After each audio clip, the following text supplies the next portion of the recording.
السلام عليكم ورحمة الله وبركاته. إن الحمد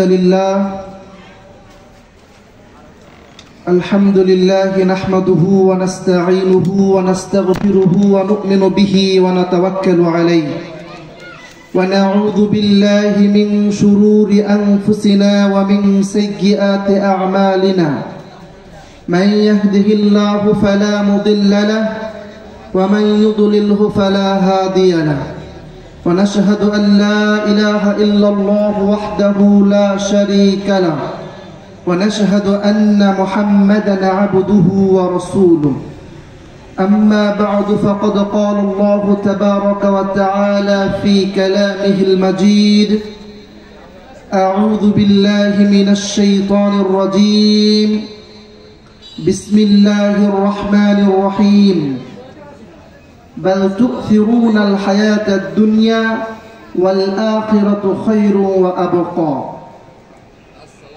وعن أبي هريرة رضي الله تعالى عنه قال: قال رسول الله صلى الله عليه وسلم: كل أمة يدخلون الجنة إلا من أبى. قيل: من أبى؟ من أطاعني دخل الجنة ومن عصاني فقد أبى. প্রশংসা মাত্রই একমাত্র সেই মহান রব্বুল আলামিনের জন্য নিবেদিত, যেই মহান রব্বুল আলামিনের অশেষ মেহেরবানিতে আজকের এই দিনী বৈঠকে আমরা কতিপয় মুসলিম দিনী ভাই পৃথিবীর সমস্ত প্রকার ব্যস্ততাকে পিছনে ফেলে কোরআন এবং সুন্নাহ থেকে কিছু কথা শোনার জন্য উপস্থিত হওয়ার সুযোগ পেয়েছি। সেই জন্য আমরা সকলে অন্তরের অন্তঃস্থল থেকে বলি আলহামদুলিল্লাহি রাব্বিল আলামিন। দুরূদ ও শান্তির দ্বারা বর্ষিত হোক আমাদের প্রিয় নবী, যার আদর্শ বাস্তবায়নের মধ্যেই রয়েছে আমাদের জন্য কল্যাণ, এবং যার অক্লান্ত পরিশ্রমের ফলে আমরা ন্যায় এবং সত্যকে বুঝতে পেরেছি। সেই মহামানবের উপর অসংখ্য অগণিত দুরূদ ও সালাম। তাই আমরা সকলেই বলি আল্লাহুম্মা সাল্লি আলাইহি আল্লাহুম্মা বারিক আলাইহি। সম্মানিত উপস্থিতি, আপনারা সেই মাগরিব থেকে অত্যন্ত সুন্দর কণ্ঠে পবিত্র কোরআন এবং সুন্নাহ থেকে কথা শুনতেছিলেন। তারই ধারাবাহিকতায় আমি আপনাদের মেহমান অল্প কিছু সময় আপনাদের সামনে কিছু কথা বলবো ইনশাআল্লাহ। তবে আমার কথা আপনাদের হৃদয়কে প্রশান্তি দিতে পারবে না, কিন্তু আপনার বিবেককে একটু নাড়া দিবে। এই জন্য আপনাদের প্রতি আমার উদাত্ত আহ্বান থাকবে, আমার কথাগুলোকে বিবেক দিয়ে বিবেচনা করবেন। যেহেতু আমি নিজের কোনো কথা বলবো না, আমি বলবো আল্লাহ এবং তার রাসূল সাল্লাল্লাহু আলাইহি ওয়াসাল্লাম যা বলেছেন তাই। আজকের এই দিনই বৈঠকে সংক্ষিপ্তভাবে আপনাদের সামনে যে বিষয় নিয়ে আলোচনা করব তা হচ্ছে ঈমান এবং তাওহীদ। আল্লাহ রাব্বুল আলামিন আমাদেরকে সৃষ্টি করেছেন, এ কথা আমরা সবাই বিশ্বাস করি, তাই না? এই মাইক কোম্পানি মাইককে তৈরি করেছেন। মাইক তৈরি করার পরে মাইক কোম্পানি এই মাইককে কিভাবে ব্যবহার করতে হবে তার একটা ফর্মুলা দিয়েছেন, তাই না?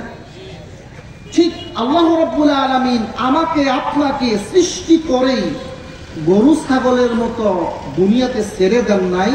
আল্লাহ রাব্বুল আলামিন আমার এবং আপনার জীবনকে কিভাবে পরিচালনা করব তার জন্য একটা গাইডলাইন দিয়েছেন। সেটা কি? এই আল কোরআনুল কারীম, তাই না?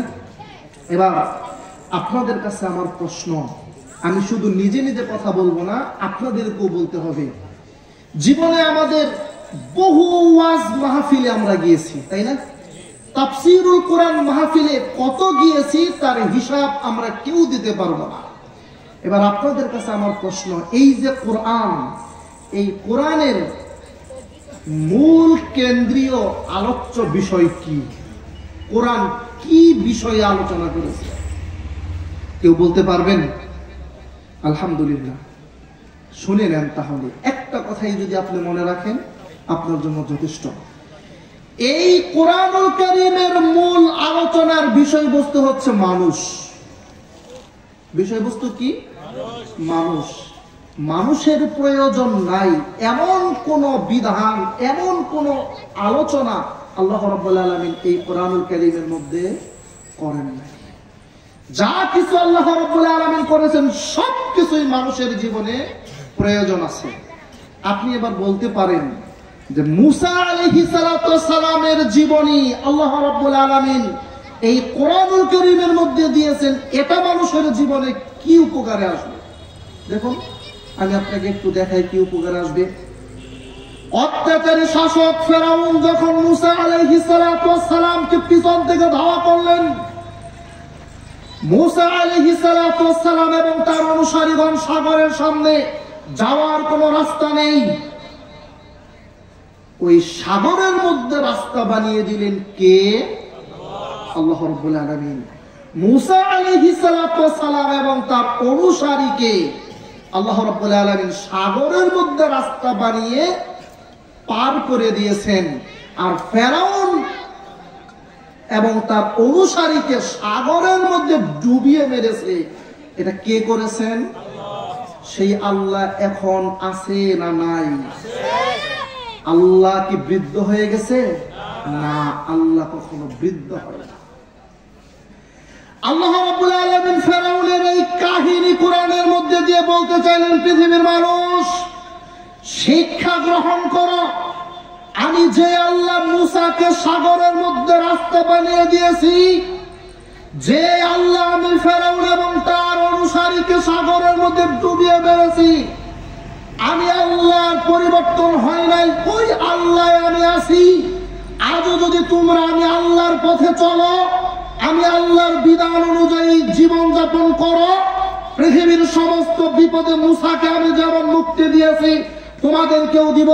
পৃথিবীর মানুষ, তোমরা যদি ফেরাউনের মতো অত্যাচারী হয়ে যাও, আমি ওই আল্লাহ এখনো আছি, তোমাদেরকে আমি ফেরাউনের মতো অপমানিত লাঞ্ছিত করে ধ্বংস করে দিব। তাহলে এটা মানুষের জীবনে প্রয়োজন আছে না নাই? আছে। মানুষের মুক্তি কোন পথে কোরআন তা চোখে আঙ্গুল দিয়ে দেখিয়ে দিয়েছে। কোন পথে মানুষ মুক্তি পাবে কোরআন তা আপনার আমার চোখে আঙ্গুল দিয়ে দেখিয়ে দিয়েছে। কিন্তু আফসোস, আজকে আমরা মুসলিম জাতি কোরআন থেকে দূরে সরে গিয়েছি,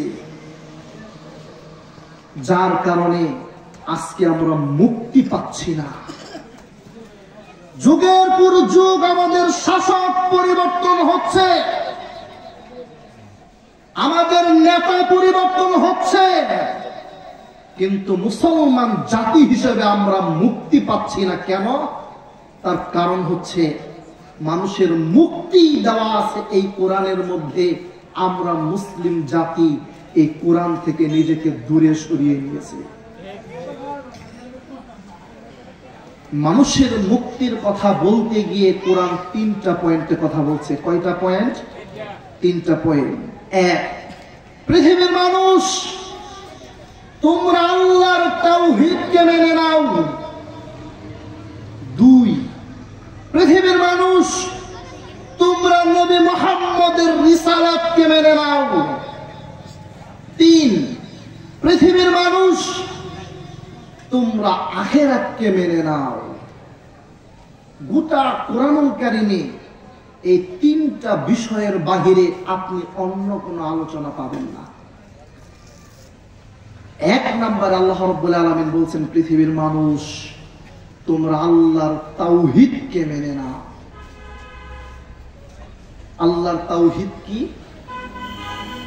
আমরা আল্লাহর তাওহীদ বলতে বুঝি আল্লাহ রাব্বুল আলামিনের একত্ববাদ।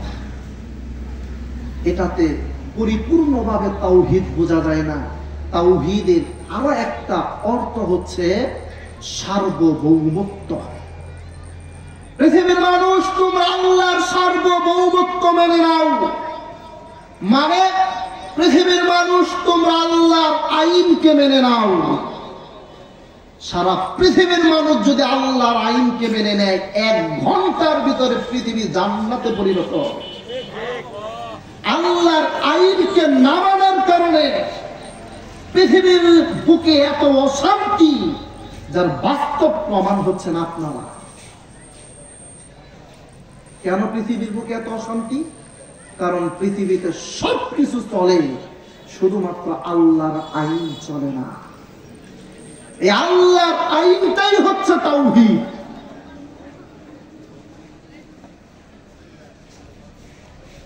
আপনার জীবনে সবকিছু আছে, কিন্তু আল্লাহর আইন নেই, আপনার সবকিছু দিয়ে আপনি জান্নাতে যেতে পারবেন না। এবার একটু বুঝাই, আমরা মুসলমান হওয়ার সময় একটা কালেমা করে মুসলমান হয়েছে, তাই না? সেই কালেমাটা কি?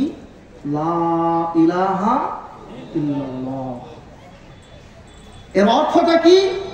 লা ইলাহা, লা নাফি জিন্স, ইলাহা কোন ইলাহ নেই, সমস্ত ইলাহ বাকি, কোন ইবাদত পাওয়ার হকদার নেই, কোন আইনদাতা নেই, কোন বিধানদাতা নেই, ইল্লাল্লাহ, আল্লাহ ছাড়া। মানে পৃথিবীর কারো কোনো ইবাদত করা যাবে না, পৃথিবীর কারো কোনো বিধান মেনে নেওয়া যাবে না আল্লাহ ছাড়া। সমস্ত বিধানদাতাকে অস্বীকার করে আল্লাহকে গ্রহণ করেই একজন মানুষ মুসলমান হতে পারে। আর যদি আল্লাহর আইনও মানে, মানুষের আইনও মানে, এই ব্যক্তি কখনো মুসলমান হতে পারবে না। কোরআনুল কারীম খুলুন, 3 নম্বর পারা 1 নম্বর পৃষ্ঠা, সূরা বাকারা আয়াত নম্বর 256। আল্লাহ রাব্বুল আলামিন কি বলেছেন?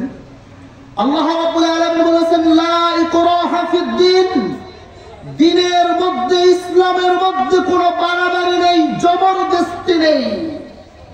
কেন নেই?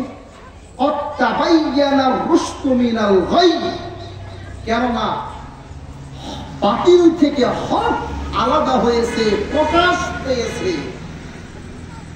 এবার আল্লাহ রাব্বুল আলামিন বলছেন, ফামান ইয়াকফুর বিত-তাগুত, হক প্রকাশ পাওয়ার পরে যেই ব্যক্তি তাগুতকে অস্বীকার করবে, তাগুতের কুফরি করবে, ওয়া ইউমিন বিল্লাহ, এবং আল্লাহর প্রতি ঈমান আনবে, ফাকাদ ইসতামসাকা বিল উরওয়াতিল ওয়ুসকা, ওই ব্যক্তিকে আল্লাহ রাব্বুল আলামিন জান্নাতে যাওয়ার জন্য শক্ত হাতল দিবেন, শক্ত রশি দিবেন। সুবহানাল্লাহ বলবেন না? তাহলে আল্লাহর প্রতি ঈমান আনার পূর্বে কাকে অস্বীকার করতে হবে? তাগুতকে অস্বীকার করতে হবে। এবার আসুন, তাগুতটা কি? যদিও আলোচনা অনেক বিস্তারিত ছিল, কিন্তু আমি আপনাদের মেহমান, মানে সময়টা আমার কম, সংক্ষিপ্তভাবে বুঝে নেন তাগুত কি। যে ব্যক্তি আল্লাহর আইনকে পরিবর্তন করে নতুন করে আইন প্রণয়ন করে, এই ব্যক্তি হলো তাগুত। আবার বুঝে নেন, যে ব্যক্তি আল্লাহ রাব্বুল আলামিন মানুষের জন্য যে আইন এই কোরআনের মধ্যে দিয়েছে, এই আইনকে পরিবর্তন করে নতুন করে আইন তৈরি করে, এই ব্যক্তি হচ্ছে তাগুত। আর যেই আইনটা তৈরি করলো, এই আইনটা হচ্ছে তাগুত। আর এই আইন বাস্তবায়ন করার জন্য মাঠে ময়দানে যারা চেষ্টা চালায়, প্রচেষ্টা চালায়, তারা হচ্ছে তাগুত। তাহলে 3টা জিনিস, যে ব্যক্তি আল্লাহর আইনকে পরিবর্তন করে নতুন করে আইন প্রণয়ন করে, এই ব্যক্তি তাগুত। যে আইনটা পরিবর্তন করা হলো, এই আইনটা তাগুত। এবং এই আইন বাস্তবায়ন করার জন্য মাঠে ময়দানে কাজ করে যেই ব্যক্তি, সেই ব্যক্তি হচ্ছে তাগুত। পৃথিবীতে যুগে যুগে আল্লাহ রাব্বুল আলামিন প্রত্যেকটা জাতির নিকট রাসূল পাঠিয়েছেন। কেন জানেন? আল্লাহ রাব্বুল আলামিন এই কোরআনুল কারীমের মধ্যে নিজেই বলে দিয়েছেন। আল্লাহ রাব্বুল আলামিন বলছেন, ওয়ালাকাদ বাআথনা ফি কুল্লি উম্মাতির রাসূলান আন ইবুদুল্লাহা ওয়াজতানিবুত তাগুত। অবশ্যই অবশ্যই আমি আল্লাহ প্রত্যেকটা জাতির নিকট এই জন্য রাসূল পাঠিয়েছি যে তারা আল্লাহর ইবাদত করবে এবং তাগুতকে বর্জন করবে। অর্থাৎ যারা আল্লাহর আইনকে পরিবর্তন করে নতুন করে আইন প্রণয়ন করে তাদেরকে বর্জন করবে। যে আইন প্রণয়ন করা হলো ওই আইনকে বর্জন করবে। যারা এই আইন বাস্তবায়নের জন্য মাঠে ময়দানে কাজ করে তাদেরকে বর্জন করবে। এই জন্য আমি আল্লাহ রাব্বুল আলামিন যুগে যুগে প্রত্যেকটা জাতির কাছেই রাসূল পাঠিয়েছি। এবার আসুন, বাংলাদেশে আইন পরিবর্তন করা হয়েছে কি হয় নাই এই দিকে একটু লক্ষ্য করি আমরা। আমার কথা আপনারা বুঝতে পারছেন? যদি আমার কথা ভালো লাগবে না, কারণ আমার সুর নেই, আল্লাহ তাআলা দেন নাই। আমি আলোচনা শুনতেছিলাম, আমার অনেক ভালো লেগেছে, কারণ সুর আল্লাহ রাব্বুল আলামিনের একটা দান। এবার আসুন, বাংলাদেশে আইন পরিবর্তন করা হয়েছে কি হয় নাই একটু আমরা লক্ষ্য করি। আল্লাহ রাব্বুল আলামিন এই কোরআনুল কারীমের 18 নম্বর পারা সূরা মুমিনুনের 1 নম্বর পৃষ্ঠাতে বলেন, আয-যানিয়াতু ওয়াজ-যানি ফাজলিদু কুল্লা ওয়াহিদিন মিনহুমা মিয়াতা জালদা। যদি কোন নারী এবং পুরুষ জেনা ব্যভিচারে লিপ্ত হয় ওই ব্যক্তিকে 100 বেতের আঘাত করতে হবে, 100 লাঠির আঘাত করতে হবে। এই আইনটা কে দিয়েছে ভাই? এখন বাংলাদেশের মাটিতে জেনা ব্যভিচারের আসামি যখন ধরা পড়ে ছেলেকে 50,000 টাকা জরিমানা করা হয়, মেয়েকে কোনো কিছুই করা হয় না, সসম্মানে ছেড়ে দেওয়া হয়। এই চিত্র আপনারা দেখেন না ভাই? বলেন, এই আল্লাহর আইনকে পরিবর্তন করা হলো কি হলো না? তাহলে আল্লাহর আইন যারা পরিবর্তন করলো তারা কি? তাগুত। আর আল্লাহ বলছেন কি? তাগুতকে বর্জন করো। 2 নম্বরে আসুন, কোরআনুল কারীমের 7 নম্বর পারা 2 নম্বর পৃষ্ঠা 1 নম্বর লাইন সূরা মায়েদা আয়াত নম্বর 90। আল্লাহ রাব্বুল আলামিন বলেন, ইয়া আইয়ুহাল্লাযীনা আমানু ইন্নামাল খামরু ওয়াল মাইসিরু ওয়াল আনসাবু রিজসুম মিন আমালিশ শাইতান ফাজতানিবুহু লাআল্লাকুম তুফলিহুন। আল্লাহ রাব্বুল আলামিন বলেন, হে ঈমানদারগণ, হে বিশ্বাসীগণ, তোমরা পৃথিবীর যাবতীয় ধরনের মদ, নেশা, জুয়া, লটারি এবং মূর্তি থেকে বিরত থাকবে, কেননা এটা হচ্ছে শয়তানের কাজ। ফাজতানিবুহু লাআল্লাকুম তুফলিহুন। যদি তোমরা বিরত থাকতে পারো তাহলে তোমরা সফলকাম হবে। বাংলাদেশের সংসদে বসে মদের আইনকে, মদের লাইসেন্স দেওয়া হয়েছে কি হয় নাই? বাংলাদেশের একটা সরকারি মদের প্রতিষ্ঠান আছে যার নাম হচ্ছে কেরুর মদ। জানেন আপনারা? কেরুর মদ বিক্রি করে বছরে 1 কোটি টাকা লাভ হয়েছে। এটা বাংলাদেশের মুসলমান মিডিয়া সংবাদ প্রচার করে। এবার বলেন, আল্লাহ রাব্বুল আলামিন যে মদকে হারাম করলো এটাকে আল্লাহর আইন ছিল না? এই আইনকে পরিবর্তন করে হালাল করে দেওয়া হলো, এটাকে আল্লাহর আইনকে পরিবর্তন করে দেওয়া হলো না? আর আল্লাহর আইন যারা পরিবর্তন করে তারা কি? আর আল্লাহ কি বলছেন? তাগুত থেকে বেঁচে থাকো। আল্লাহ রাব্বুল আলামিন জুয়া, লটারি, মূর্তিকে হারাম করে দিয়েছেন। মূর্তিকে, জুয়াকে, লটারিকে হারাম করে দিয়েছেন। এটাকে যখন রাষ্ট্রীয়ভাবে বৈধতা দেওয়া হলো, আল্লামা মামুনুল হক হাফিজাহুল্লাহ এই মূর্তির বিপক্ষে অবস্থান নেওয়ার জন্য তার জীবনে কি অপবাদটাই না দেওয়া হলো। এরা কি আল্লাহর আইনকে পরিবর্তন করলো না? এরা কি? তাগুত। আর একটু দেখাই আপনাকে, রাগ করতেছেন? কোরআনুল কারীমের মধ্যে আল্লাহ রাব্বুল আলামিন বলেন, আস-সারিকু ওয়াস-সারিকাতু ফাকতুউ আইদিয়াহুমা। কোন মানুষ, মহিলা এবং পুরুষ যদি চুরি করে তাহলে তারা হাতকে কেটে দাও। এই বিধানটা আল্লাহ রাব্বুল আলামিন দিয়েছেন কোরআনে। এই বিধানটা কার? আল্লাহ। বাংলাদেশের চুরির আইন কি করা হলো? বাংলাদেশের চুরির আইন করা হলো, কেউ যদি চুরি করে তাহলে তাকে 3 মাসের জেল অথবা জরিমানার সাজা দেওয়া হবে। এই আইনকে কি পরিবর্তন করে দেওয়া হলো না? আমাদের গ্রামের একজন চোর 14 বার গরু চুরি করার পর, জেল খাটার পর, কিছুদিন আগে 15 নাম্বার বার গরু চুরি করে ধরা পড়েছে। তো বলছে, গরু দেখলেই আমার আর মাথা ঠিক থাকে না, চুরি করতে মন চায়। 14 বার জেলখানাতে যাওয়ার পর 15 বার গরু চুরি করতে গিয়ে বলছে, গরু দেখলে আমার মাথা ঠিক থাকে না, শুধু চুরি করতে মন চায়। এই জায়গাতে যদি আল্লাহর আইনটা বাস্তবায়ন করে দেওয়া হতো, একজন চোরের হাত কেটে দাও, দেখবা ভবিষ্যতে কোন চোর বাংলার জমিনে চুরি করার সাহস পাবে না। এই আইনকে পরিবর্তন করে নতুন আইন যারা প্রণয়ন করলো, তারা কি আল্লাহর চাইতে বেশি বুঝে? তারা নিজেরা ধারণা করে নিয়েছে আমরা আল্লাহর চাইতে বেশি বুঝি। আল্লাহ যে আইন আমাদেরকে দিয়েছে, এই আইন আমাদের জন্য চলে না, যথেষ্ট না, তাই আমরা নতুন করে আইন প্রণয়ন করলাম। আরো দেখাবো, আরো তো দেখাই। কোরআনুল কারীমের 15 নম্বর পারা 4 নম্বর পৃষ্ঠা সূরা বনী ইসরাঈল। কোরআনটা কিন্তু আমি বাইরে থেকে নিয়ে আসিনি, আপনাদের এখানেই ছিল, খুলে দেখতে পারেন। আল্লাহ রাব্বুল আলামিন বলেন, ওয়ালা তাকরাবুজ জিনা ইন্নাহু কানা ফাহিশা। পৃথিবীর মানুষ, তোমরা জিনা ব্যভিচার করবে তো দূরের কথা, জিনা ব্যভিচারের ধারে কাছেও যাবে না। ইন্নাহু কানা ফাহিশা, কেননা এটা অতীব জঘন্য নির্লজ্জ একটা অপরাধ।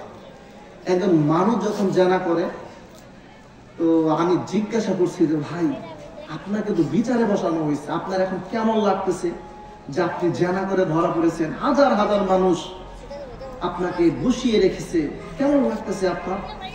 তো লোকটা বলছে, ভাই আমার মনে হচ্ছে মাটিটা যদি 2 খণ্ড হয়ে যেত, আর আমি যদি ওই মাটির ভিতরে চলে যেতে পারতাম, তাও আমার শান্তি লাগতো।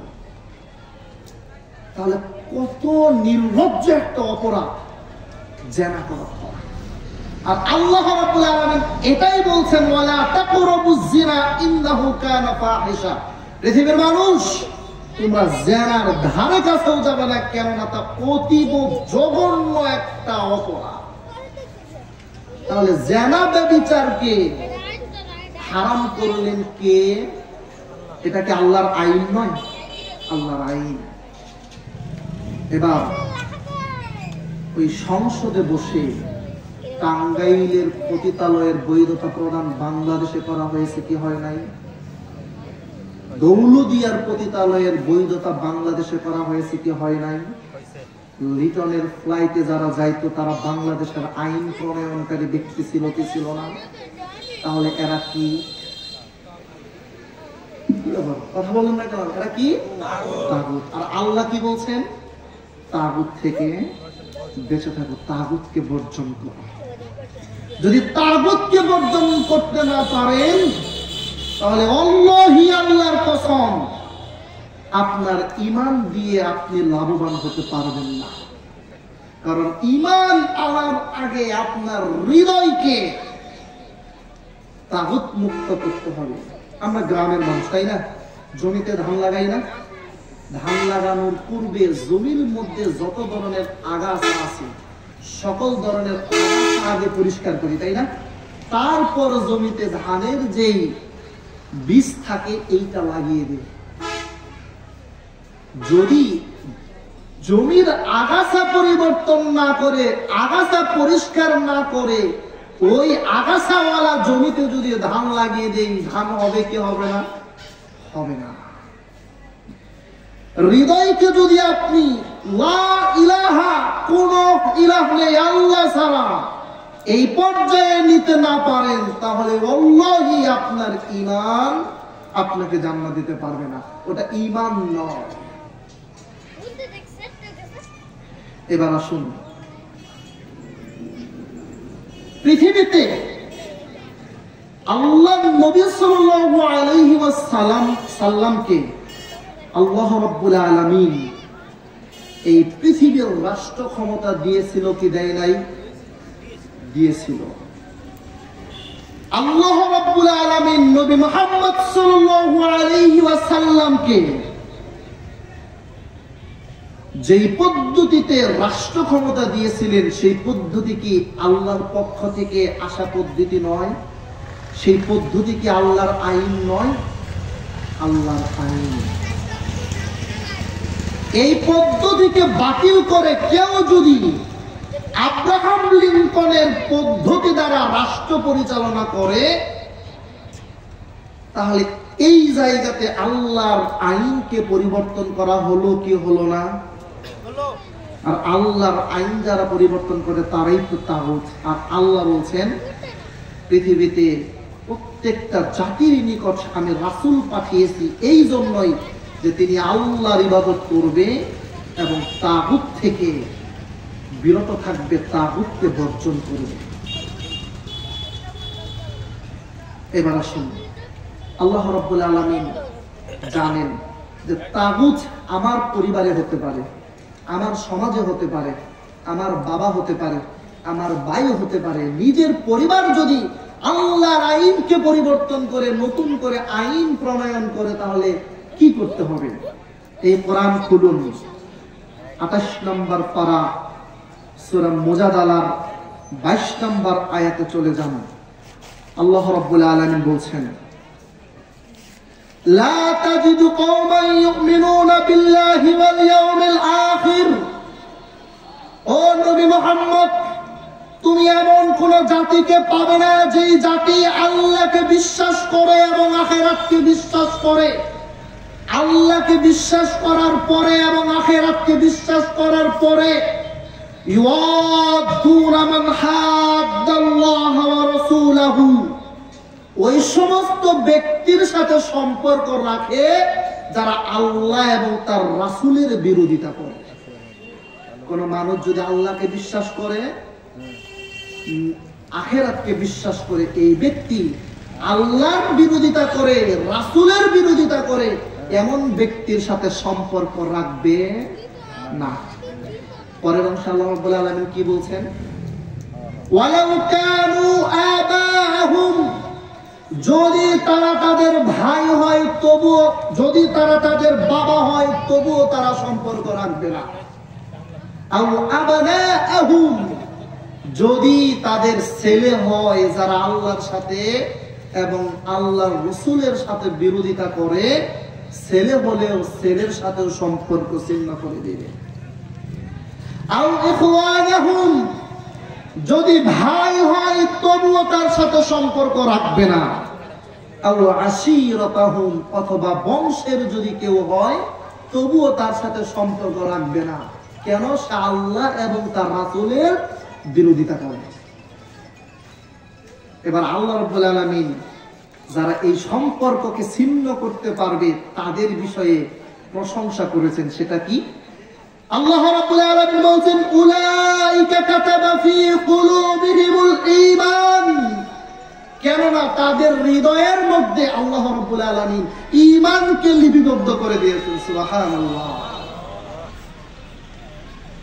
ওয়া আইয়াদাহুম বিরূহিম মিনহু, এবং তাদের মধ্যে আল্লাহ রাব্বুল আলামিন রূহ উকে দিয়েছেন। ওয়া ইউদখিলুহুম জান্নাতিন তাজরি মিন তাহতিহাল আনহার, এবং আল্লাহ রাব্বুল আলামিন তাদেরকে এমন জান্নাতে প্রবেশ করাবে যে জান্নাতের তলদেশ দিয়ে নদী সমূহ প্রবাহমান। রাদিয়াল্লাহু আনহুম ওয়া রাদু আন, তাদের উপরে আল্লাহ সন্তুষ্ট হয়েছে, তারাও আল্লাহর উপরে সন্তুষ্ট হবে। উলাইকা হিজবুল্লাহ, কেননা তারাই হচ্ছে আল্লাহর দল।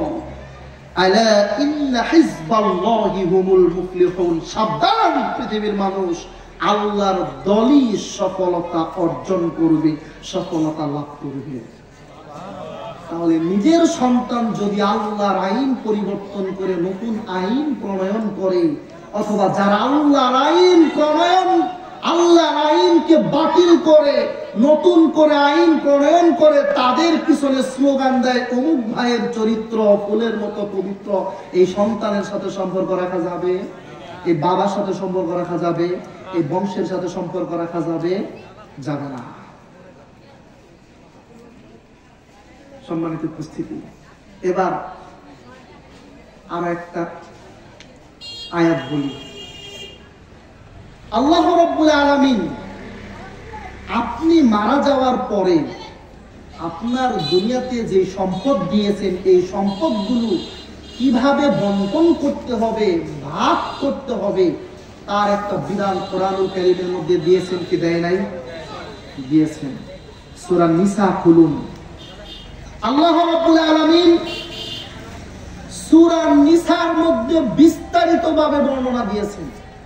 আপনার যদি সন্তান না থাকে, সেটার সম্পদ কিভাবে বন্টন হবে সেটারও বর্ণনা দিয়েছেন।